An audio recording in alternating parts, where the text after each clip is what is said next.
ಮಾನಸ ಸರೋವರ ಯಾತ್ರೆಯನ್ನ ಕೈಗೊಳ್ಳುವವರಿಗೆ ಕೇಂದ್ರ ಸರ್ಕಾರ ಗುಡ್ ನ್ಯೂಸ್ ನೀಡಿದೆ. ಹೌದು, 5 ವರ್ಷಗಳಿಂದ ನಿಂತು ಹೋಗಿದ್ದ ಕೈಲಾಸ ಮಾನಸ ಸರೋವರ ಯಾತ್ರೆಯು ಜೂನ್ 30ರಿಂದ ಪುನರಾರಂಭಗೊಳ್ಳಲಿದೆ. ಉತ್ತರಾಖಂಡ ಸರ್ಕಾರ ಮತ್ತು ಭಾರತೀಯ ವಿದೇಶಾಂಗ ಸಚಿವಾಲಯದ ಆಶ್ರಯದಲ್ಲಿ ಯಾತ್ರೆಯ ಕುರಿತು ನವದೆಹಲಿಯಲ್ಲಿ ಸಭೆ ನಡೆದಿದ್ದು, ಈ ಸಭೆಯಲ್ಲಿ ತೀರ್ಥಯಾತ್ರೆಯನ್ನ ಪುನರಾರಂಭಿಸುವ ನಿರ್ಧಾರ ಕೈಗೊಳ್ಳಲಾಗಿದೆ. ಕೊರೋನಾ ವೈರಸ್ ಇಡೀ ಜಗತ್ತನ್ನೇ ಭೀಕರವಾಗಿ ಕಾಡಿತ್ತು.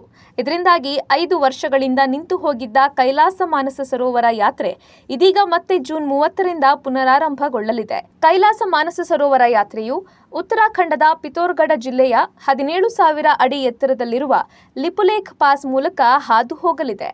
ಹಿಂದೂ ನಂಬಿಕೆಗಳ ಪ್ರಕಾರ ಕೈಲಾಸ ಪರ್ವತವು ಶಿವನ ವಾಸಸ್ಥಾನವಾಗಿದ್ದು, ಅದನ್ನ ಪ್ರದಕ್ಷಿಣೆ ಹಾಕಿ ಮಾನಸ ಸರೋವರದಲ್ಲಿ ಸ್ನಾನ ಮಾಡೋದ್ರಿಂದ ಮೋಕ್ಷ ಸಿಗುತ್ತೆ ಅಂತ ನಂಬಲಾಗಿದೆ.